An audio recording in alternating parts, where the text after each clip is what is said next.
Very good evening, everyone. My name is Shubham Singh Hania and I am your mentor for UGC NET paper 1 paper 2 commerce and management.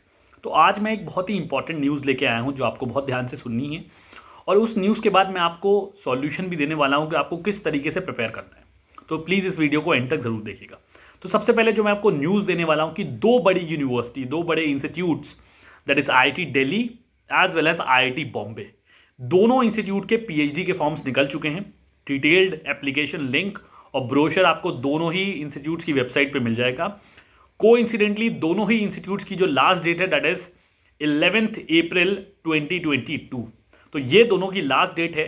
तो चाहे आप commerce student हो, commerce background से belong करते हो, आपने MCOM किया हुआ हो या फिर आपने MBA किया हुआ हो, आप मैनेजमेंट डोमेन से बिलोंग करते हैं, दोनों ही स्टूडेंट्स जिनका नेट JRF क्वालिफाई हो चुका है, आप अप्लाई कर सकते हैं। Do fill the form. Please brochure को बहुत अच्छी तरीके से पढ़ लीजिएगा डाउनलोड करके, जल्दबाजी में अप्लाई मत करिएगा, ब्रोशर को अच्छे से पढ़ लीजिए and then apply for these two colleges. ठीक है। अब आपके दिमाग में सवाल होगा कि सर फॉर्म्स तो निकल गए, तैयारी कैसे करनी है, इसके बारे में भी हमें कुछ जानकारी दे दीजिए। तो मैं आपको बता दूं कि majority of these institutes are either going to ask you a statement of purpose या तो फिर ये रिसर्च प्रपोजल मांगने वाले। ठीक है।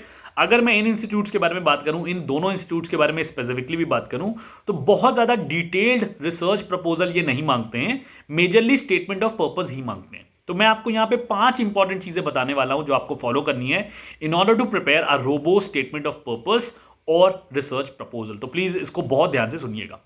सबसे पहली चीज आपको क्या पता होनी चाहिए या आपको क्लैरिटी होनी चाहिए इज नोइंग योरसेल्फ।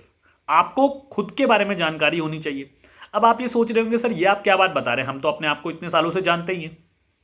आप बेशक जानते होंगे, बट अब आपको यहां पे किस कॉन्टेक्स्ट में जानना है अपने आप को। इस कॉन्टेक्स्ट में that how are you going to relate your educational qualification, your job experience, your work experience in terms of the topic, और why are you actually applying for a PhD।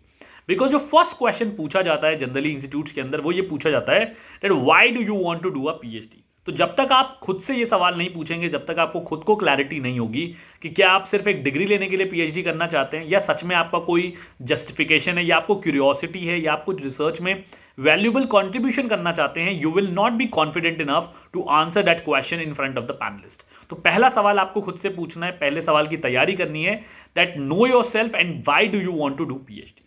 ठीक है। सेकेंड चीज आपको क्या पता करनी है, that why do you want to do PhD in a particular area. Let's say आपने फाइनेंस अपना टॉपिक चुना हुआ है या मार्केटिंग चुना हुआ है या फिर ऑपरेशन मैनेजमेंट चुना हुआ है, whatever it be, you have to be very thorough कि क्यों आप सिर्फ इस सब्जेक्ट में रिसर्च करना चाहते हैं। अब एक बेसिक सा जवाब स्टूडेंट से क्या रहता है कि सर हमारे मेजर्स में मास्टर्स के अंदर हमने इस सब्जेक्ट के लिए स्पेशलाइजेशन ली थी, इसलिए हम इस पर्टिकुलर सब्जेक्ट में PhD करना चाहते हैं। That is not a valid reason.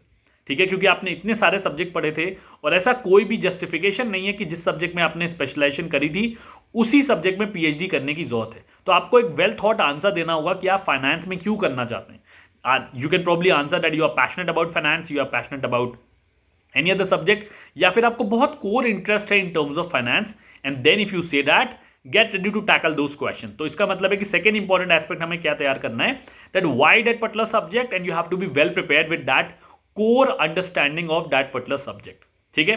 Third important question जो आपसे पूछा जा सकता है that is why this particular topic. Let's say आप रिसर्च प्रपोजल प्रिपेयर कर रहे थे या आप रिसर्च सिनोप्सिस प्रिपेयर कर रहे थे या फिर स्टेटमेंट ऑफ पर्पस प्रिपेयर कर रहे थे, वहां आपने बहुत ब्रीफली लिख दिया कि ठीक है मुझे फाइनेंस में म्यूचुअल फंड में इंटरेस्ट है या फिर IPO में इंटरेस्ट है या फिर HR में लिख दिया आपने वर्क प्लेस स्पिरिचुअलिटी में इंटरेस्ट है। So why are you interested in this particular topic? Have you identified any kind of research gap? क्या आपने लिटरेचर रिव्यू अच्छे से किया है? क्या आपने रिसर्च गैप आइडेंटिफाई किया है? ये सारे सवाल आपसे पूछे जाएंगे बेशक। तो बहुत अच्छे से इस चीज को भी देख लीजिएगा कि अगर आप कोई एक टॉपिक मेंशन कर चुके हैं या सिलेक्ट कर चुके हैं, so whether that research could be conducted in that particular area. कई बार ऐसा होता है कि उस पर्टिकुलर एरिया में डेटा ही नहीं अवेलेबल है, कोई डेटाबेस नहीं अवेलेबल है।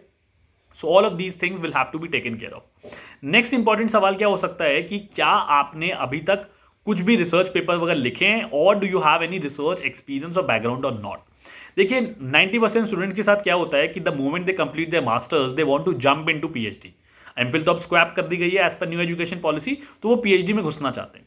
तो यहां पे क्या है, अगर आपको थोड़ा सा भी एक्सपीरियंस है, लेट्स से आपने कहीं रिसर्च असिस्टेंट की तरह काम किया हुआ है, या फिर आपने किसी प्रोफेसर के अंदर रिसर्च पेपर्स लिखे हुए हैं, या फिर आपके मास्टर्स में रिसर्च मेथोडोलॉजी का कोई सब्जेक्ट था, जिसमें आपने थोड़ा सा कोई प्रोजेक्ट लिखा था, जो कि एमबीए वालों को तो लिखना ही होता है, एमकॉम वालों को भी कई कई यूनिवर्सिटीज में लिखना होता है, कई कई यूनिवर्सिटीज में नहीं लिखना होता।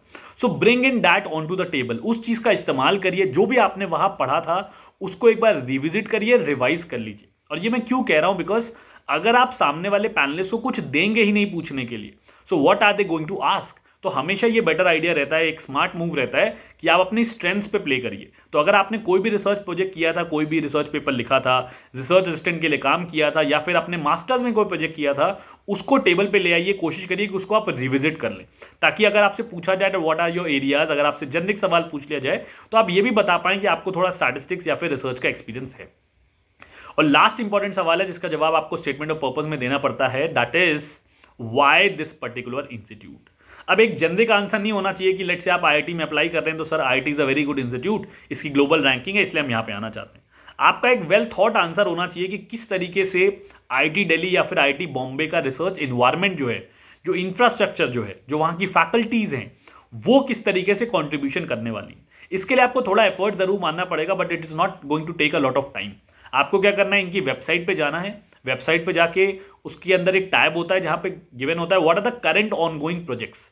ये देखिए कि करंटली वहां पे जो फैकल्टीज हैं, जो प्रोफेसर हैं, लेट से आपका एरिया फाइनेंस है, वो कौन कौन से टॉपिक में काम कर रहे हैं। इससे आपको ये पता चलेगा that whether you will be able to create a linkage between your topic and the topics which are going into these institutions. देखिए अगर लेट से कोई ऑलरेडी एक फैकल्टी है जो वर्क प्लेस स्पिरिचुअलिटी में काम कर रहा है एंड आप भी उसी एरिया में काम करना चाहते हैं, तो 50% of the work is done. अब आपको सिर्फ इतना करना है कि उस टीचर को कन्विंस करना है that based on the research gap, based on the literature review, you want to make a contribution into the same area। तो यहां पे आपने इंस्टीट्यूट के बारे में बता दिया, और क्योंकि आपने फैकल्टी की प्रोफाइल पढ़ रखी है, what are their areas of interest, what are their areas of research, आप उस भी क्वेश्चन को आसानी से आंसर कर पाएंगे। ठीक है, तो ये 5 एस्पेक्ट्स हैं जो आपको डिटेल में कवर करने हैं, चाहे आप रिसर्च प्रपोजल बना रहे हैं या फिर आप स्टेटमेंट ऑफ पर्पस बना रहे हैं। तो ये एक छोटी सी टिप थी जो मैं आपको देना चाहता था। आई होप आपको ये वीडियो हेल्पफुल लगी हो। अगर हेल्पफुल लगी हो तो प्लीज़ अपने फ्रेंड्स के साथ जरूर शेयर करिए, लाइक कर दीजिएगा और चैनल को सब्सक्राइब कर दीजिएगा, क्योंकि मैं इसी तरीके से छोटी छोटी वीडियो बना के आपकी मदद करने की कोशिश करता रहूँगा। Till then take care and bye bye.